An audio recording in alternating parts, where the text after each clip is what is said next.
Berdalih tak punya uang untuk membayar utang, Ibnu Hoir, 21, nekat melakukan aksi penjamretan.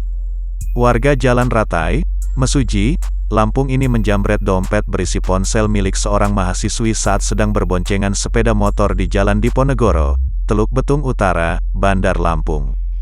Aksi tersebut dilakukan Ibnu seorang diri dengan mengendarai sepeda motor Yamaha R15, Jumat, tanggal 19 November tahun 2021, malam.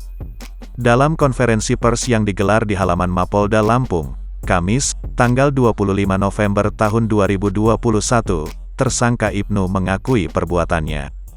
Ia mengaku terpaksa melakukan penjamretan lantaran hendak membayar utang. Ia mengaku memiliki utang kepada temannya bernama Wahyu, 21, yang juga ditetapkan tersangka dalam kasus ini. Karena tak bisa mengembalikan HP yang dipinjam itu, tersangka Wahyu menyarankan Ibnu untuk melakukan aksi kejahatan. Atas saran tersebut, Ibnu berhasil mendapatkan 2 unit ponsel hasil menjamret.